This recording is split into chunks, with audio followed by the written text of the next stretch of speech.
자, 오늘 함께 읽은 베드로전서 1장 13절에서 19절 말씀을 통해서 순례자의 태도, 이러한 말씀으로 은혜를 나누고자 합니다. 우리 지난 시간에 성경 베드로전서 쓰여진 그 연대가 AD 63년이냐 64년이냐 이걸 가지고 학자들 간에 상당한 의견 다툼이 있다. 지금도 그래요. 지금도. 그런데 개혁주의를 저는 표방하는 목사로서 저는 AD 64년에 이 책이 기록되어졌다라고 주장을 하는 바인데, 그 이유가 뭐냐? AD 64년 7월 19일 날 우리 기독교인들에게는 없어서는 안 될 참으로 로마 대화재 그 박해가 시작된 날이라는 것입니다.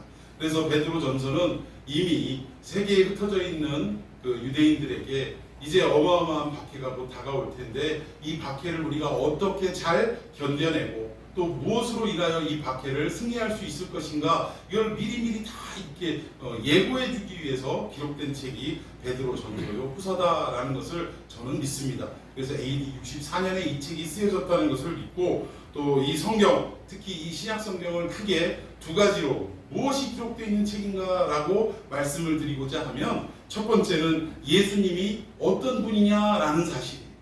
사복음서를 통해서 진짜 예수 그리스도라는 분, 나사렛에서 자라신 그 예수 그리스도라는 분이 어떤 분이냐, 그분은 다름 아닌 우리 인간의 모든 죄를 다 대속하시려고 이 땅에 오셔서 십자가를 지어 죽으시고 또 사흘 만에 부활하신, 그리고 40일 이후에 저 하늘에 계신 아버지 보좌 우편에 승천하신 예수님이시다. 우리의 영원한 구세주시요 메시아 되신 분이시다라는 것을 증명하는 책이 바로 신약의 그러한 어떤 역할이며 그런 그 모습이라는 것을 저는 분명하게 여러분들에게 말씀을 드립니다. 여러분 동의하십니까?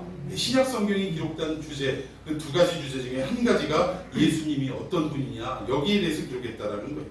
그러면 나머지 한 가지의 주제는 뭐냐? 여러 가지 책으로 인해서 많은 이야기들이 기록되어 있지만, 종국에는 결국 이 신약 성경 또 하나의 주제는 뭐냐면, 우리가 하나님의 자녀가 되었을진데, 예수 그리스도의 십자가의 피로 말미암아 하나님의 자녀가 되었을진데, 그렇다면 하나님의 자녀가 이 땅을 살아가는 모습이 어떠해야 하냐라는 것에 대해서 기록한 책이 이 신약 성경의 또 다른 주제라는 사실입니다. 여러분 동의하십니까? 예, 그렇다면 예수님이 누구신가를 분명하게 알게 하는 책이 신약 성경이고, 또 한 가지 우리가 그 예수님으로 인하여 하나님의 자녀가 되었다면 우리가 이 세상을 어떻게 살아가야 하느냐라는 방법론에 대해서 말씀하고 있는 책이 신약 성경이라는 사실입니다.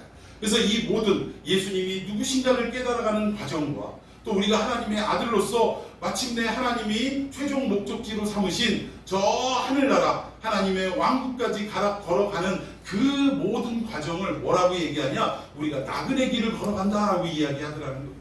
그래서 뭐라고 우리를 지칭하냐면 이 나그네 길을 걸어가는 순례자라고 이야기를 하는 것입니다. 그러면 우리가 순례자로서 이 땅을 마지막 하나님의 나라에 이르기까지 이 땅을 살아가는 모든 과정이 순례의 여정이라고 말할 수 있는데, 오늘 제목이 뭐라고요? 그 순례자들이 가져야 할 태도가 뭐냐 이거예요. 어떠한 자세를 가지고 살아야 하느냐? 우리 지난 시간에는 뭐를 가져야 된다고요? 사한 소망을 가져야 한다고 했어요. 사한 소망은 막연하게 뭔가 우리에게 찾아오는 게 있겠지, 좋은 일이 있겠지라고 하는 것이 소망이 아니라, 그 소망은 다름 아닌 구체적으로 누구라고 말씀드렸어요? 예수 그리스도 자체가 우리의 소망이 되신다. 살아있는 소망이 되신다라는 것을 믿고, 그분이 우리에게 명하신 말씀만을 붙잡고 의지하고 바라보고 순종하며 나아가는 것이 산 소망을 가진 자의 모습이다라고 말씀을 드렸습니다. 그럼 오늘은 그 산 소망을 가진 우리 순례자들의 이 땅에서 살아가는 태도가 어떠해야 하는지를 여러분 말씀을 통해서, 본문을 통해서 하나씩 살펴보도록 하겠습니다. 먼저 13절을 읽어봅니다. 13절 시작. 그러므로 너희 마음의 허리를 동이고 그리스도의 예수 그리스도께서 나타나실 때 너희에게 받아 주실 은혜를 온전히 바랄지어다. 아멘. 여기 보니까 너희 마음에 뭐를 동이고? 허리를 동이고. 다른 표현으로 말하면 에베소서 6장에 나오는 진리로 허리띠를 띠고 라는 말과 사실은 동의어입니다. 근데 여기서 허리를 동여라 라고 말씀하면서 어떠한 자세를 취하라고 하냐면, 마지막 부분에 보니까 가져다 주실 은혜를 온전히 바라라 라고 말씀하고 있습니다. 즉 우리 순례자들의 이 땅에 살아가는 첫 번째 자세는 은혜를 온전히 바라는 삶의 자세를 가져야 할 줄로 믿습니다. 우리는 이 태도를 가지고 살아야 된다는 거예요.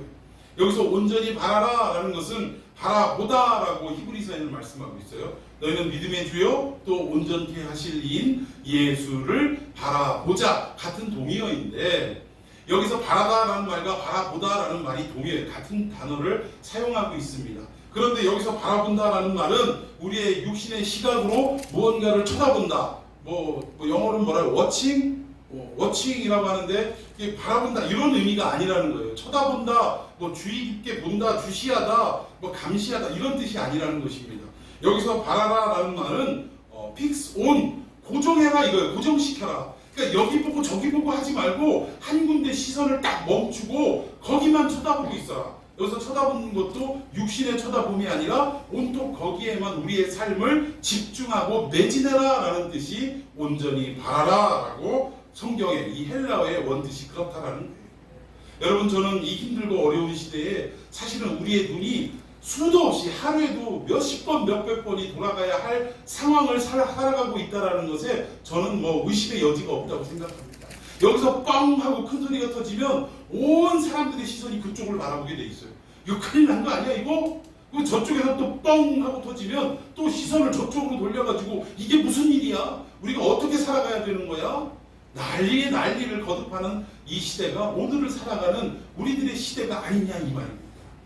그런데 이런 정말 시선이 이리 왔다 저리 왔다 또 소문에 소문 난리에 난리에 이 소식을 듣고 여기 보고 저기 보고 정말 우리의 시선이 사방 갈피를 잡지 못하고 왔다 갔다 해야 될 이 시점에 우리 주님은 뭐라고 말씀하시냐?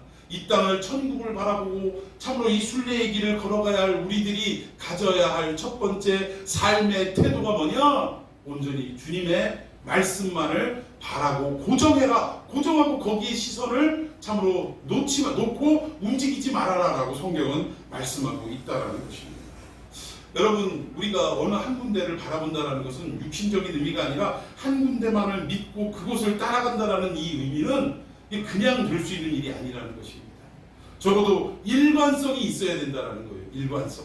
참 재미있는 것은 포춘지라고 해서 세계 기업가들의 이야기들을 경제 동향을 기사를 많이 싣고 기업가들의 이야기를 실은 포춘지라는 잡지가 있는데 여기에서 몇 년 전에 한번 세계적인 어떤 경제 지도자들의 공통점을 한번 모아봤던 기사가 있습니다. 보니까 첫 번째가 어떤 기사냐면 이 사람들 성공한 경제인으로서 기업가로서 큰 성공을 거뒀다는 사람의 첫 번째 공통점이 뭐냐면 항상 분명한 꿈이 있었다는 거예요. 그러니까 초지일관된 꿈을 가지고 그 꿈을 이루기 위해서 어려서부터 지금 나이가 100발이 된 이 시간까지도 흔들리지 않고 그 일만을 바라보고 쫓아왔다는 게 이게 첫 번째 공통점이라는 것입니다. 그러니까 참 성공하려면 우리가 자꾸 이거 팠다 저기 팠다 이거 해보고 저거 해보고 그러는 게 아니라 정말 기도도 많이 해봐야겠지만 세상적으로만 생각할 때는 우리가 어떤 것이 우리가 가장 적성이 맞고 또 이 시대에 맞는 일인가를 잘 분별해서 그 한 가지 일에 끝까지 매진하는 것이 어떻게 보면 시간은 오래 걸릴 수 있지만 성공할 수 있는 지름길이다라고 말할 수 있다는 거예요. 이것 좀 하다 재미 보다가 일에 시들해졌다고 해서 접고 또 다른 일하고 남들이 잘 된다는 일은 다 따라서 하고 이러면 결코 순간순간 돈은 벌 수 있을지 모르지만 정말 큰 성공은 거두기가 어려운 거예요. 네. 자, 그리고 두 번째 이 기업가들의 공통점이 뭐냐? 근면성이 있었다라는 것입니다. 그러니까 한마디로 얘기하면 부지런한 사람들이었다라는 거예요. 누구 하나도 게을러 터진 사람이 없다라는 것입니다. 참 이 세상적으로 성공할 때도 우리가 이런 근면성과 부지런함이 있어야 되는데 우리가 영적으로 성공하는 사람이 되기 위해서는 적어도 우리가 이런 근면함이 있어야 되지 않겠습니까? 성경을 향한 하나님을 향한 또 믿음의 삶을 향한 우리의 근면성과 부지런함을 잃지 않는 저와 여러분이 되기를 예수님의 이름으로 축원해 드리겠습니다. 자, 또 세 번째는 뭐냐면 이 성공한 기업가들의 공통점이 소통 능력이 뛰어나다라는 거예요. 그러니까 상하 위아래의 소통도 뛰어나고 그리고 수평적인 소통도 상당히 뛰어나다고 합니다. 근데 대부분 기업가들이니까 수평적인 소통, 뭐 똑같은 기업가들 입장에서 소통도 중요하겠죠. 그러나 이들이 더 자주 접하고 이들이 더 자주 소통해야 될 부류는 뭐냐면 상하 부류라는 거예요. 그리고 이들은 대부분 아래에 있지 않고 어디에 있습니까? 위에 있는 사람이에요. 아래에 있는 사람이 위에 있는 사람과 소통하기는 조금만 노력하면 되지만 사실 위에 있는 사람이 아랫사람과 소통하려면 이게 결코 쉬운 일이 아닙니다. 왜냐하면 자기만이 가지고 있는 우월감이나 고정관념이 저들의 머릿속에 꽉 가득 차 있기 때문에 웬만해서는 아랫사람의 이야기를 귀담아 듣습니까? 안 듣습니까? 안 들어요. 정치인들 중에서도요, 올라가면 올라갈수록 참으로 국민들의 소리에 귀를 기울이는 것이 성경에서 말씀하는 참 지혜라고 말씀하는데, 올라가면 올라갈수록 듣는 귀가 점점점 어떻게 됩니까? 두꺼워져서 들리지를 않는가 봐요. 참 이게 답답하고 안타까운 현실입니다. 저는 우리가 이 대통령 이하 모든 위정자들이 참으로 국민들의 진솔한 소리를 들을 수 있는 귀를 달라고 기도해야 될 줄로 믿습니다. 근데 이 사람들이 위에 있음에도 불구하고 자기 직원들이나 아랫사람들과의 소통에 있어서 상당히 뛰어난 그러한 어떤 역량을 가지고 있다라고 공통점에서 말하고 있다라는 거예요. 근데 여러분, 이들은 뭐 이 상하 관계에서의 어떤 소통함이 많이 뛰어난 사람들인데, 상하는 물론이거니와 수평적인 관계에서의 소통도 가장 이 세상에서 가장 뛰어나신 분이 한 분 있어요. 그분이 누구십니까? 예수 그리스도예요. 그분은 우리 인간들 사이에서 똑같은 인간으로 오셔서 소통하신 분이시고, 또 하늘 아버지의 뜻과 이 땅에 죄악된 우리 인간들을 어떻게 하신 분이에요? 하나로 연결시켜 주시고 화목제물로 역할을 하시면서 위아래에 막혀있던 담을 뚫어주신 분이 예수님 아니십니까? 그러니까 위아래로의 소통도 가장 뛰어나신 분이 예수님이시고, 상하 우리의 수평관계로도 가장 소통이 뛰어나신 분이 예수님이라는 사실이에요. 그렇다면 우리가 그 예수님의 참된 제자, 또 그분의 성도라고 일컫는 사람들이라면 우리 역시 어떻게 해야 됩니까? 막 싸움을 부추겨야 돼요?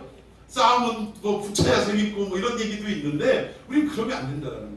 우리야말로 하늘과 이 땅의 중간 매개체가 되어서 화목해하는 역할을 감당하는 참된 이 시대의 소통꾼이 되어야 한다는 거예요. 또 우리 인간과 인간 사이에 막혀진 담들을 허물 수 있는 무엇으로? 예수 그리스도의 말씀으로 허물게 하는 그러한 소통하는 사람이 되어야 할 줄로 믿습니다. 자, 그리고 이 기업가들의 마지막 네 번째 공통점이 뭐냐? 일관성이 있다는 거예요. 일관성. 좀 전에도 말씀드렸지만 여기 우물 팠다 저기 우물 팠다 하는 것이 아니라 한 가지의 우물을 깊숙하게 파고 물이 터져 나올 때까지 그냥 삽질을 해대는 사람들이 이 사람들이었다라고 말씀하는 것입니다. 근데 여기에 온전히 은혜를 바라라는 본문 13절 말씀이 어떤 의미냐면, 이런 일관성을 가져라. 즉 예수님 한 분을 바라보기로 결정하고 살아가는 믿음의 사람이 되었다면 그럼 어떻게 하라는 얘기예요? 그분을 바라보는 우리의 믿음의 시선이 흔들려서는 안 된다는 얘기입니다. 여기에서 폭탄이 터져도, 우리 바로 옆에서 총알이 쏟아지고 폭탄이 터져도 우리의 믿음의 시선은 꿈쩍을 하지 않아야 한다라고 성경은 말씀하는 거예요. 이것이 뭐라고요? 은혜를 온전히 바라는 태도로 가지고 살아가는 우리 순례자들의 모습이어야 한다라는 것입니다. 자, 그럼 이게 어떻게 가능하냐 이거예요. 이론적으로는 우리의 예수님을 향한 믿음의 시선을 세상 어떤 소리와 난리에 의해서도 흔들리지 않고 굳건히 하고 살아가라라고 이론적으로는 답이 나왔는데, 그러면 어떻게 해야 이렇게 하냐는 건 맞아요. 그런 얘기예요. 우리가 코끼리를 냉장고 안에 넣는 방법 하면 이론적으로야 1단계 냉장고 문을 연다, 2단계 코끼리를 냉장고 안에 넣는다, 3단계 냉장고 문을 닫는다 하면 끝나죠. 그런데 그 큰 코끼리를 어떻게 냉장고 안에 넣느냐, 진정한 방법론이 뭐냐, 이거를 물어봐야 한다는 거예요. 오늘 성경은 말씀하고 있습니다. 두 가지 정도로 말씀하고 있는데, 이것이 어떻게 가능하냐? 13절에 보니까 제가 아까 말씀드린 대로 너희 마음에 허리를 동이라 라고 말씀하더라고요. 첫 번째 방법이 우리가 온전히 주님께로 시선을 고정하고 살아갈 수 있는 그 첫 번째 방법이 뭐냐? 우리가 허리로 이 마음의 허리를 동여야 된다. 좀 전에 말씀드린 대로 에베소서 6장에 진리로 너희의 허리를 띠고 라는 말씀과 동의어라고 말씀을 드렸습니다. 근데 이 성경에서는 진리라고 하면, 그러니까 허리띠 할 때 띠라고 하면 무엇을 예표하는 단어로 주로 사용이 되냐면 하나님의 말씀을 예표하는 단어로 사용이 되더라는 거예요. 그러니까 진리로 허리띠를 껴라 하면 결국 하나님의 말씀으로 우리의 허리를 동여매라라는 의미로 우리가 해석할 수 있다라는 것입니다. 자, 그렇다면 이 허리띠가 어디에서 띠를 껴라라는 이 말이 어디에서 성경에서 유래되었느냐? 저 위 거슬러 올라가면 성경의 두 번째 책인 출애굽기에서 이 말씀이 기록이 되어 있어요. 언제? 마지막? 그렇죠. 마지막 열장이 끝나고 그리고 6월절 어린 양을 먹고 그 다음날 드디어 이 애굽 땅에서부터 약속의 땅을 향하여 탈출을 감행하는 그 전날 밤에 이 내용이 있었다라는 거예요. 식구들대로 어린 양을 잡아서 어떻게 했어요? 그를 먹고 나눠서 먹고 피를 또 문 좌우 인방 설주에 바르고 그리고 나서 어떻게 했습니까? 그 음식을 먹을 때 무교병과 이 어린 양 음식을 먹을 때 어떻게 먹었어요? 발에 신을 신고, 자꾸 요새는 답을 먼저 알려드리네. 발에 신을 신고 그리고 허리에 띠를 띠고 손에는 뭐를 짚고 지팡이를 짚고 음식은 어떻게 먹으라? 급하게 먹으라, 빨리 먹으라 이거예요. 참 빨리 먹는 게 이게 좋은 게 아닌데 아무튼 유대인들은 또 음식 먹는 습관을 보면요 한 2시간에서 2시간 반 정도를 한 끼를 먹습니다. 그럼 뭐 하면서 먹는데 저렇게 먹냐? 결코 서서 먹는 법이 없어요. 아무리 급해도 서서 먹는 게 아니라 소처럼 반쯤 이렇게 뒤로 이렇게 누워가지고 기대가지고 그래가지고 떡 들고서 조금씩 떼어먹어가면서 이 얘기 저 얘기 안분 안 오고 막 별의별 살아가는 얘기하면서 이렇게 서로 교제를 하면서 한 2시간 내지 2시간 반 동안을 이렇게 식사 시간을 갖더라는 거예요. 결단코 급하게 먹으라는 어떤 이런 이야기들이 없었다라는 것입니다.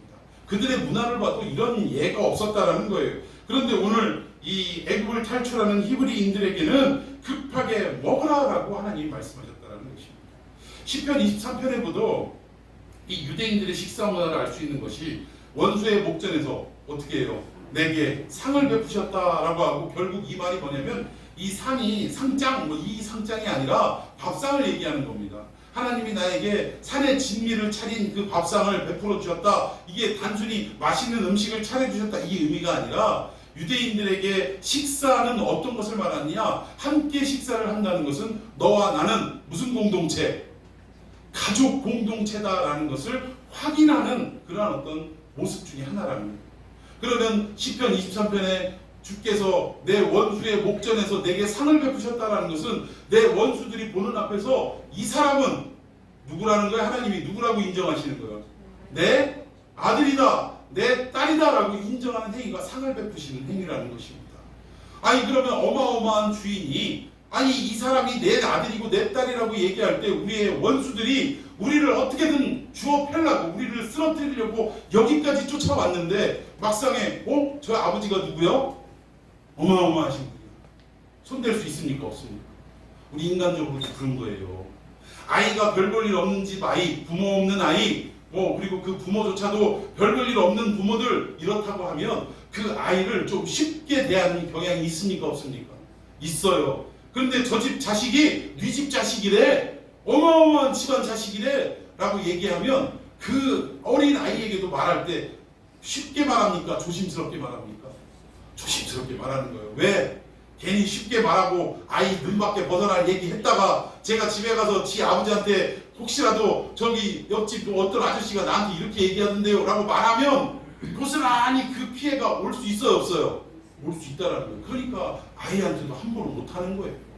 여러분 원수가 우리를 해하려고 끝까지 사망의 음침한 골짜기를 따라다니면서 우리를 해하려고 했다가 마침내 그 마지막 부분에 있어서 저의 아버지를 봤더니 세상 누구도 함부로 할 수 없는 어마어마하신 분이 우리의 목자 되신 분이 상을 베풀어 주시는 걸 보니까 야, 제 저 집 자식이었구나 하고 감히 손을 못 대더라는 사실입니다. 여러분 이렇게 유대인들에게 식사라는 것은 얼마나 중요한 건지 몰라요. 여러분 가족 공동체로 받아들였다라는 의미로 식사에 초대하는 거죠. 결코 유대인들은 아무나 식사 초대하지 않습니다. 정통 유대인들을 말하는 거예요. 지금 정통 유대인들은 결코 아무나 식사 초대하지 않고 이방인들을 식사 자리에 데려온다? 있을 수도 없는 얘기입니다. 지금도 그래요. 근데 여러분 우리가 교회에서 이렇게 예배를 드리고 점심 때 이렇게 식사 한 끼를 하는 것, 이걸 어떤 거라고 생각을 하십니까? 그러니까 그냥 보내면은 예배 안 나올까봐 오후 예배 드리게 하려고 이렇게 붙들어 놓는 그런 어떤 의회처럼 생각을 하십니까? 아니라는 거예요. 여러분, 교회에서 식사를 하는 가장 중요하고도 근본적인 이유는 뭐냐? 우리가 다 하나님의 가족 공동체다. 가족 공동체. 믿습니까? 그래서 식사하는 거예요. 그리고 저는 참 가진 것도 없는데 항상 얘기하는 게 뭐냐면 영육간에 잘 먹자. 제가 어떻게 보면 제 살아가는 어떤 목회의 모토이기도 하고 인생의 모토이기도 합니다. 영육간에 잘 먹어야 돼요. 영적으로만 잘 먹어? 이것도 좋은 일이죠. 그러나 육적으로도 잘 먹어야 할 줄로 믿습니다. 근데 육적으로 왜 대답을 안 하세요? 육적으로 잘 먹을 수 있는 것은 결국은 뭐예요? 경제적인 여유가 허락이 되고 복을 받을 때 비로소 가능한 일이라는 거예요. 그러니까 우리가 미리 좀 하나님께서 우리 교회에 풍성한 은혜를 좀 내려주실 것을 미리 좀 내다보고 아멘으로 좀 끌어오는 저와 여러분이 되기를 바랍니다. 그래서 막 허락망탕하게 막 쓰자 그 얘기가 아니라 이왕이면 한 끼를 먹어도 잘 먹었다라는 소리가 들을 수 있도록. 아니 뭐 가끔 보면 그런 얘기도 하시더라고요. 뭐 때로는 우리가 뭐 김밥도 한 그릇 하나씩만 먹고 컵라면 하나씩도 먹고 뭐 그래도 되죠. 뭐 그런 상관없습니다. 그런데 그것이 뭐 나쁘다라는 얘기가 아니라 이왕이면 제 마음은 뭐냐면 이곳에 오신 우리 성도님들을 영적으로도 잘 먹였으면 하는 제 바람이고 또 그와 함께 육적으로도 좀 잘 섬겼으면 하는 바람이 있어서 이런 말씀을 드리는 거예요. 예, 여러분 꼭 우리가 이런 교회를 이루었으면 좋겠습니다. 그러니까 아무튼 이렇게 식사를 함부로 띄엄띄엄 하는 일이 없던 유대인들이 그날따라 허리에 띠를 띠고 지팡이를 손에 쥐고 급하게 음식을 먹는 유래가 출애굽기 전날, 그러니까 출애굽 전날 이렇게 생겼다라는 것입니다. 그러면 이것은 무엇을 말하느냐? 이 자세는 지팡이를 짚고 허리에 띠를 띠고 또 발에 신을 신는 이 모습은 무슨 모습이냐? 이제 곧 어디를 떠날? 여행을 떠날 나그네의 모습을 나타내는 그러한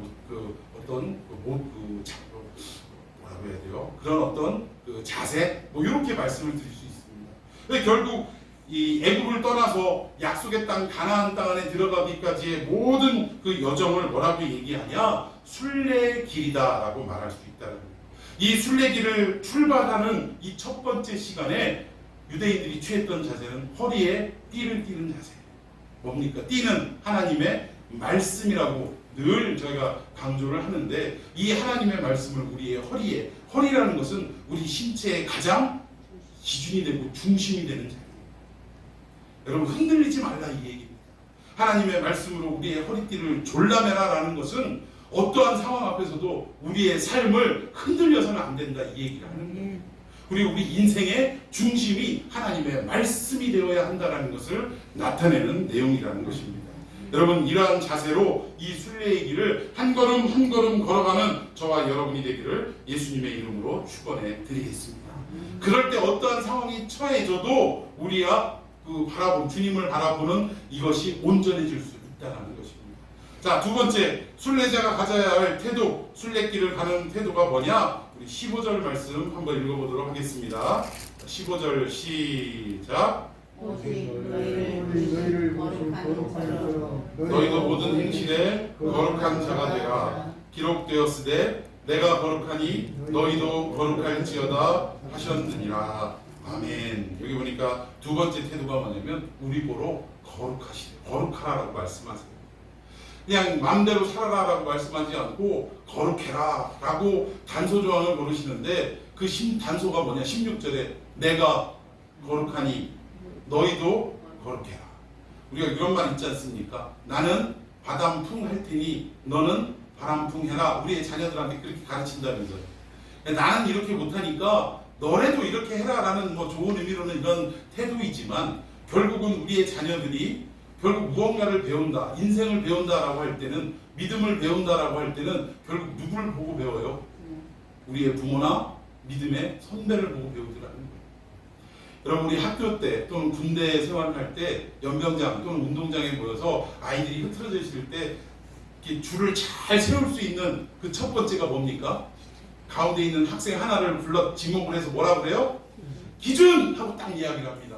그러면 지목을 받은 학생은 오른손을 번쩍 들면서 기준 하는 거예요. 그럼 그 기준된 학생이나 군인을 중심으로 뭐 나름대로 뭐 얘기를 할 거 아닙니까? 양팔 간격으로 뭐 좌우로 나란히 뭐 이렇게 얘기하면 이 양팔 간격이 서로 간에 이렇게 팔을 벌려서 간격을 유지하라는 거 아니겠어요? 근데 이런 자세로 쫙 기준을 맞춰갖고 하다 보면 전부 그냥 오합지졸로 흩어져 있던 학생들이나 군인들이 어느 순간에 어떻게 됩니까? 오와 열이 딱 맞아지는 아주 질서정연한 모습을 딱 갖게 되더라는 거예요. 근데 이게 가능할 수 있는 게 결국 뒷사람은 누구를 보는 거예요? 기준을 보고. 그리고 그 기준 뒷사람은 기준을 보고 줄을 맞췄던 그 앞사람 뒤통수를 보고, 그 뒷사람은 앞사람 뒤통수를 보고, 이래야 오와 열이 맞는 제대로 된 열이 생기더라는 것입니다. 마찬가지로 우리의 신앙도요, 그냥 나는 바람풍 할 테니 너는 바람풍 해라 백날을 얘기해도 이게 가능합니까? 가능하지 않더라는 거예요. 결국 우리가 기준이 되고 우리가 기준을 앞선 기준을 바라보고선 그 다음 사람이 되고 다음 사람이 될 때 비로소 우리의 후배들이나 우리의 자녀들이 온전한 줄을 쫙 쓸 수 있는 여건이 토대가 마련되더라는 것입니다. 그래서 결국 여기에 거룩하라라는 말은 어떤 말이냐? 하나님께서 내가 먼저 거룩하니 너희도 거룩하라. 이것은 내가 너희를 향한 거룩이 이러한 모습이니 나를 보고 너희도 이렇게 하라라는 말과 같은 의미라는 거예요. 나는 안 하는데 너희들만 해 라고 하시는 분이 결코 아니라는 사실입니다. 그러니까 우리가 거룩이라고 이야기할 때 제가 여러 번 강조했습니다. 이 거룩하면 우리가 떠오르는 이 어떤 개념이 뭐냐면, 거룩하면 벌써 일단 성경책을 여기 가슴에다 이렇게 딱 끼는 걸 거룩의 첫 번째라고 생각을 해요. 그리고 나서 걸음걸이를 막 천천히 막 이렇게 걷고, 그리고 사람을 보면 인사를 할 때 어떻게 합니까? 할렐루야, 안녕하십니까, 평안하십니까? 이걸 거룩이라고 우리는 생각을 합니다.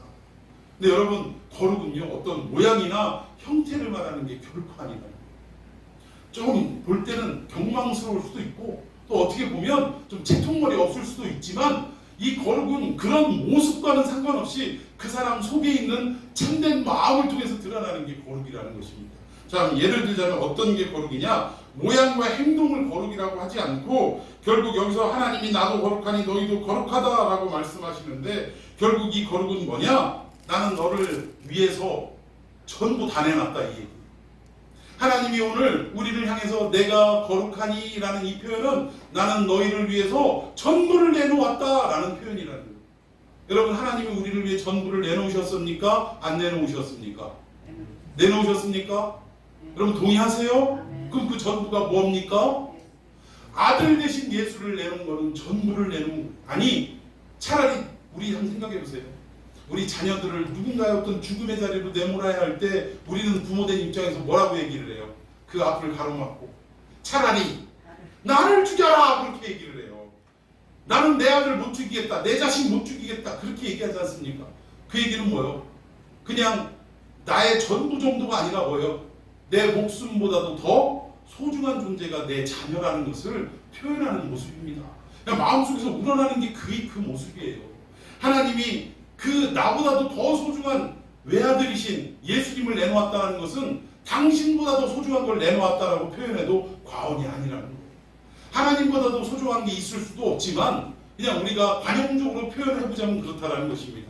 하나님 자신보다도 더 중요한 아드님이신 예수님을 우리의 죄를 위해서 내놓으셨다라고 할 때 여러분 전부를 내놓았다라고 우리가 인정할 수밖에 없는 상황 아닙니까? 너희를 위하여, 너를 위하여 나는 전부를 내놓았다. 이게 뭐라고요? 내가 거룩하니 라고 표현하십니다. 하나님이 어떠한 모양새로 성경을 옆에다 꼭 오 내 아들을 주노라 이렇게 하는 것과 야 내 아들 줄게 데리고 가 이런 자세는 상관이 없다라는 거예요. 우리가 눈으로 보이는 이런 자세가 어떠하든지 이건 상관없이 그 마음속에 우리를 위해서 전부보다 더 전부가 되시는 모든 분이신 예수님을 내놓았다라는 이 자체가 참으로 그 사랑이 너무나 크고 하나님의 거룩이 우리의 생각으로는 표현할 수 없는 것이라는 것을 인정할 수밖에 없다는 것입니다. 그래서 내가 거룩하니 너희도 거룩하라 이 얘기는 뭐예요? 나는 너희에게 전부를 주었노니 너희도 너희의 전부를 내놓아라 이 얘기예요. 이게 너희도 거룩하라 이 말입니다. 그런데 우리는 아무것도 아닌 것을 가지고도 내놓기가 힘들어요. 하나님은 예수 그리스도이신 전부를 우리를 위해서 아낌없이 내놓으셨는데 우리는 하나님 앞에 썩어 없어질 것들을 하나님이 요구하시는데도 그거 내놓기가 참 어렵더라는 거예요. 그럼 뭐 저를 위시해서 모든 인간이 다 그렇다라는 것입니다. 제가 자주 표현하는 어떤 뭐 이야기 중에 하나이지만 아버지가 사탕 한 박스를 사다 줬는데 우리는 아빠가 다시 한번 아빠도 하고 입을 벌리고 한 개 달라고 수백 개 박스를 그냥 갖다 사다 줬는데 한 개 달라고 하는데도 이거 하나 줄 때 망설여요 안 망설여요? 우리 아이들 보면 망설여요 안 망설여요? 이걸 사다 준 분이 어떤 분인지를 안다면 망설일 이유가 없는데 그럼 결국 이건 무슨 얘기야? 이 아이는 이 사탕을 누가 사줬는지조차 잊어버렸다 그 얘기예요. 하나님이 우리에게 예수를 보내주셔서 생명을 건져주시고 하나님의 자녀로 살아갈 수 있도록 하셨는데 우리는 그 크신 은혜를 받고도 사탕을 하고 하시는 하나님 앞에 자꾸 망설이더라는 이거 없으면 내가 안 되는데? 내가 오늘 이 시간이 이거 안 하면 안 되는데? 내가 이 돈 없으면 안 되는데? 뭐 여러 가지 이유와 여러 가지의 살아갈 방편을 생각하면서 망설이더라 이거예요. 그래도 망설임 끝에 옳게 판단하고 하고 아빠 입에다가 넣어드리면 그나마 괜찮아. 이걸 갖다가 갑자기 뒤로 확 감추는 애들이 있어요. 못 준다고. 답답한 인생입니다. 여러분 우리는 결코 고아와 같은 인생을 살아서는 안 될 줄로 믿습니다. 고아가 뭐예요? 내 밥 벌어 먹고 살아가야 할 일들을 누가 책임지는 거? 내가 책임져야 되는 거예요. 내가 노력하지 않으면, 내가 수고하지 않으면, 내가 남들보다 더 정말 잠을 덜 자고 노력하지 않으면 내가 먹고 살 일이 없다. 이렇게 생각하고 끊임없이 자기 스스로 돌파구를 찾는 인생은 결국 고아의 인생이라는 것입니다. 이런 인생은요 피곤할 수밖에 없어요. 오늘 하루 한 끼를 때웠다 할지라도 또 내일이 기다리고 있기 때문에 내일을 먹어야 할 그 날을 생각하면서 우리는 오늘 남들보다 더 고생하며 살아야 된다는 거예요. 여러분 인간이 왜 끊임없이 돈을 더 하는 줄 아십니까? 심지어는 세계 최고의 한때 최고의 갑부였다는 록펠러 석유왕도요. 어느 순간인가 그 병원에 누워있는데 친구가 가서 야 이제는 돈 버는 거 좀 쉬지 그러나 하고 물어봤더니 뭐라고 얘기했다고요? 니들 뭐 조금만 더 세상에 그 사람이 좀 더 벌어서 뭐 하려고요? 그런데도 우리 인생은 좀 더 벌기를 원하더라고요. 살아있는 동안에 다 쓰고 자녀 손손 다 써도 마음이 없고 다음이 없을 만큼 벌었음에도 불구하고 그의 병석에서 한 얘기가 뭐라고요? 좀만 더 벌고 좀만 더 벌고 끝이 없다. 왜 그렇습니까? 내일에 대해서 우리가 불안하기 때문에 더 벌으려고 하는 거예요. 내일도 책임지는 누군가가 있고 모레도 책임지는 누군가가 있다면 우리가 오늘 아파서 누워있는데 내가 내일 떼거리를 더 위해서 벌어야겠다는 생각이 들겠습니까? 안 들겠습니까? 안 드는 거예요. 내일이 불안하니까 벌으려고 애쓰는 거고 또 나 때에 충분히 먹고 살더라 할지라도 내 자녀 때에는 이거 없어지는 거 아닌가 생각해서 내 자녀들까지라도 잘 먹고 잘 살게 하려고 끊임없이 한 푼이라도 더 벌려고 애쓰는 게 오늘 우리들의 모습이 아니냐 이 얘기입니다. 근데 여러분 이게 고아의 모습이고 이런 삶은 피곤한 인생을 살 수밖에 없다는 거예요. 그런데 마치 하늘에서 그냥 때만 되면 만나를 내려주시는 하나님이 우리에게 버티고 계신다는 사실을 아버지가 우리의 먹고 살 길을 책임져 주신다는 이 믿음이 있다면 그렇다고 여러분 놀고 먹으라 이 얘기가 아니에요. 내일을 위해서 막 그냥 아둥바둥 살지 말라 이 얘기예요. 오늘 염려 언제 족하다? 오늘에 족한 거예요. 오늘 염려는 왜 내일의 염려까지도 미리 끄잡아갖고 하냐고. 참 답답한 인생입니다. 그래서 우리는 이렇게 살지 말아야 할 줄로 믿습니다. 그래서 우리는 거룩하라는 것은 뭐냐면 우리 인생을 우리가 책임지려고 할 때는 하나님 앞에 무언가를 내놓을 때는 조금 내놓는 것도 내놓지를 못하더라는 거예요. 그런데 우리의 인생이 하나님께 붙들려 있고 하나님이 책임져 주신다라는 하나님이 내 아버지시고 내 인생을 다 하나님이 다 해결해 주신다라는 확고한 믿음이 있을 때는 하나님이 뭐 하나 달라고 할 때 사탕 하나 달라고 하는 아버지 앞에 주저없이 그냥 사탕을 2개씩 까놓을 수 있는 이러한 삶의 자세를 우리가 가질 수 있게 되더라고요. 여러분 이것이 뭐다? 거룩이다. 내가 거룩하니 너희도 거룩하라. 하나님이 원하시는 일이라면 제가 목숨까지더라도 생명까지라도 주저하지 않고 주를 위하여 바치겠습니다 라고 이러한 어떤 믿음을 가지고 살아가는 것이 거룩이고 또 순례의 길을 온전히 걸어가는 태도다라고 말씀드릴 수가 있다라는 것입니다. 여러분들 말씀드리지만 우리가 사랑한다라고 고백할 때 사랑은 전부 아니면 전무라는 거예요. 뭐 얼마 전에 무슨 드라마였죠? 사랑이 죄는 아니잖아 하고 막 뻔뻔스럽게 외쳤던 남자 그 뭐예요? 뭐 제목도 생각 안 나는데 몇 번 안 봐가지고 하여튼 뭐 그게 한때 굉장한 인기를 가졌는데 이게 부인합 할 소리입니까? 사랑이 죄는 아니잖아라니 그게 무슨 소리예요? 우리가 얘기할 때 옆집 여자를 좀 좋아하는 마음을 품고 있는데 부인이 막 그냥 질투의 눈으로 꼬집고 왜 옆집 여자를 보냐고 할 때 참 이 사람이 욕심도 많네. 나는 당신을 99% 사랑하고 옆집 여자는 고작 1% 사랑하는데 뭐가 걱정이요? 이거 통해요 안 통해요? 안 통하는 거예요. 100% 부인을 사랑하든지 아니면 부인을 전혀 사랑하지 않든지 둘 중에 하나입니다. 내가 마음에 일말이라도 다른 여자를 마음에 품었다면 내 아내에 대한 사랑은 이미 깨졌다라고 얘기할 수 있는 거예요. 뭐 아내도 사랑하고 뭐야 진시황이요 의자왕이요 말도 안 되는 얘기를 하는 거예요. 여러분 아무튼 하나님이 우리에게 거룩을 요구하실 때 사랑을 요구하실 때는 전부 아니면 전무를 요구하시더라는 거예요. 나를 전부 100% 사랑하느냐 아니면 사랑하지 않느냐 결정하라라고 주님은 우리에게 말씀하시더라고요. 그러니까 우리가 저 천성 가기까지 이 순례의 길을 걸어갈 때 온전히 산소망 되신 예수 그리스도를 우리의 가슴속에 품고 이 환난과 고통의 모든 여정을 온전히 걸어가기 위해서는 어떻게 해야 되느냐? 하나님을 향한 우리의 전적인 거룩이 있어야 된다는 사실입니다. 주님 한 분만을 바라보고 주님 한 분만을 사랑하는 이 자세가 우리의 삶에 있어야 한다라고 말씀드리고 있다는 거예요. 자, 우리 17절 세 번째 태도를 한번 보십시다. 시작. 외모로 보지 않고 각 사람의 행위로 심판하는 일을 너희가 아버지라 본즉 너희가 나그네로 있을 때를 명으로 지내라. 아멘. 여기 보니까 마지막에 나그네로 있을 때 어떻게 지내라고요? 두려움으로 지내라라고 말씀하고 있습니다. 여러분 하루하루 인생을 살아가고 이 믿음의 길을 살아갈 때 여러분 두려운 마음으로 살아가고 계십니까? 여기에 이 두려움의 의미를 우리가 잘 또 파악을 해야 돼요. 여기 두려움은 공포 영화에서 나오는 두려움 그런 거 아닙니다. 뭐 호러물 이런 두려움이 아니에요. 여기에 두려움은 어떤 것이냐? 예를 들자면 이런 거예요. 왕이 감히 범접할 수 없는 왕이 우리에게 이 컵 하나를 주면서 물을 여기다가 찰랑찰랑하게 채워놨어요. 그리고 나서 이 동화동 한 바퀴를 쭉 돌고 그리고 다시 이 교회로 와라 라고 이 컵을 딱 하사를 했단 말이에요. 그러면 이거 물이 넘치면 어떻게 돼요?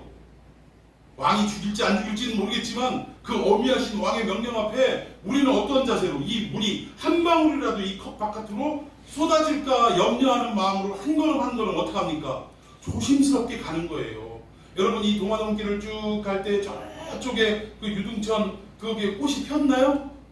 안 가봐서 잘 모르겠어요. 하여튼 뭐 꽃이 폈으면 가다가 참 가을바람 살랑살랑 코스모스가 그냥 둔치에 쭉 피어있고 보기 좋아요? 안 보기 좋아요? 보기 좋죠. 그런데 뭐 이게 가면서 이거 엎질릴까봐 볼 수 있겠습니까? 없겠습니까? 못 보는 거예요. 오직 이 컵만 보고 땅만 보고 가는 거예요. 그리고 조심스럽게 왕의 명령하신 길대로 한 바퀴를 돌고 다시 한번 이걸 왕 앞에 딱 올려드리는데 왕이 묻습니다. 야 유등천변에 어떻게 코스모스 좀 아름답게 피었디? 라고 물어보는데 황당한 거예요. 난 본 적이 없거든. 왜? 왕의 명령만 지키느라고 오직 이 컵에만 우리의 시선을 고정했기 때문에 주변의 아름다운 환경이나 풍경이나 꽃의 어떤 모양새나 이런 것들을 볼 여유가 없었더라는 것입니다. 여러분 두렵다라는 것은 바로 이런 걸 말하는 거예요. 하나님이 우리에게 주신 이 명령을 우리가 이행할 때 주변의 세상살이 뭐 인간 살아가는 모습들 여러 가지 보기 좋은 것들 이런 것들 다 만끽하며 살아가는 것이 아니라 오직 이 순례의 길을 온전히 독주하기 위해서 끝까지 완주하기 위해서 주변의 좌우를 살펴보지도 않고 오직 주님 말씀하신 그 길을 따라 걸어가는 자세가 바로 두려움을 유지하는 자세라는 사실입니다. 결국 집중하는 태도가 두려움이다라고 성경은 말씀하고 있다라는 거예요. 여러분 이 베드로가 처음 예수님을 만났을 때 어떤 말을 했죠? 아무리 고기를 잡으려고 해도 고기를 잡을 수 없었는데 예수님이 깊은 곳으로 가서 그물을 내려라 해갖고 딱 잡았더니 그냥 막 찢어질 정도로 그물에 고기가 잡혔더라고요. 그리고 나서 예수님 앞으로 나온 베드로가 그 앞에 엎드리면서 뭐라고 얘기했습니까? 주여, 나는 죄인으로서리다, 나를 떠나소서라고 얘기했다. 이건 뭐예요? 내 앞에 계신 예수님에 대한 두려움과 경외심을 말하는 것입니다. 그분의 말 한마디에 내 인생이 달려있다는 것을 우리가 정말 처절하게 느낀 사람이라면 하나님의 말씀을 결코 허투루 듣지 않는다는 거예요. 여러분, 주의를 우리가 지킨다라는 어떤 이런 부분들이요, 하나님의 말씀으로 우리가 듣고 또 성경을 통해서 우리가 그거를 잘 받아들인다면 이걸 생명보다도 더 귀하게 여겨야 한다는 것입니다. 모든 삶이 마찬가지예요. 주일 성수를 위시해서 우리가 이 땅을 살아가는 모든 자세에 대해서 성경을 통해 우리가 말씀을 듣는다면 우리가 그 말씀을 들었을 때는 이 말씀이 전부라고 여기고 생명처럼 귀하게 여기면서 이 말씀을 지키며 살아가야 한다는 것입니다. 여러분, 이사야 선지자도 하나님을 성전에서 배웠을 때 뭐라고 얘기했냐면 화로다 화로다 나는 망하게 되었도다. 왜 그렇습니까? 하나님의 그 거룩하심과 그 거룩하심이 뭐라고 했어요? 우리를 향한 전부를 내어주시는 그 사랑을 몸소 딱 확인하는 순간 그 하나님 앞에 어때요? 내가 자랑할 것도, 나 믿음 좋다고 고백할 것도 있어요 없어요? 없더라는 거예요. 너무나 부끄러운 거예요. 그래서 하나님 화로다 화로다 나는 망하게 되었다. 왜 망하게 된 거예요? 하나님 앞에 나는 너무나 죄인이라는 것이 여지없이 드러나기 때문이라는 거예요. 사랑하는 사이도 마찬가지입니다. 부모가 자식을 사랑하는 사랑은 이거는 세상의 어떤 것과도 비교할 수 없어요. 그런데 자식이 부모를 사랑하는 것은요, 저도 자식된 입장이기도 하고 부모된 입장이기도 하지만 저는 부모님 앞에 항상 그걸 느껴요.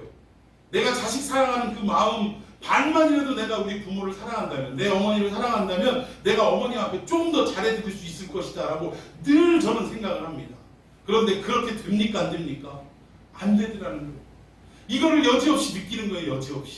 여지없이 느끼면서 야, 나는 진짜 목사지만 너무나 부족한 인간이구나, 너무 죄 많은 인간이구나 라는 것을 처절하게 느끼면서 그 고백이 다르게 표현하면 화로다 화로다 나는 망하게 되었도다 라고 말할 수밖에 없다는 것입니다. 이것이 절대자 앞에 비춰진 우리의 적나라한 실체이고 정체라는 거예요.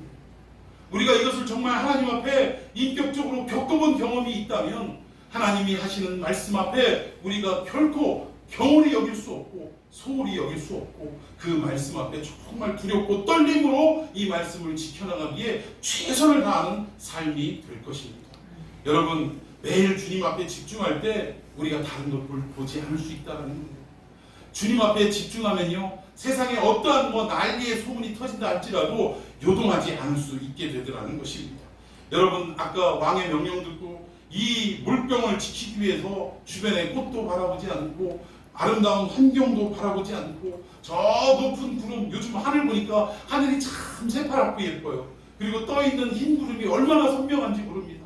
그 구름이 막 여러 모양을 가지고 흘러가는 모습들이 얼마나 아름다운지 모릅니다. 그런데 주님이 명령하신 이 명령을 지키기 위해서 아름다운 구름이 흘러가는 저 하늘 한 번도 바라볼 여유가 생기지 않는 것, 이것이 바로 우리가 두렵고 떨림으로 하나님의 말씀을 이루어가는 자세라, 이렇게 이야기할 수 있다.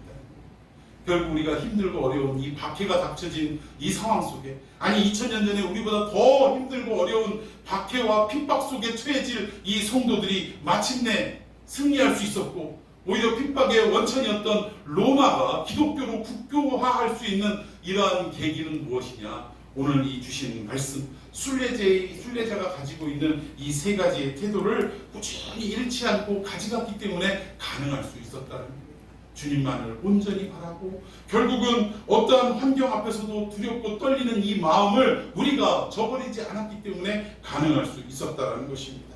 결국 오늘 세 가지 말씀은 한 가지의 말씀이라고 이야기할 수 있습니다.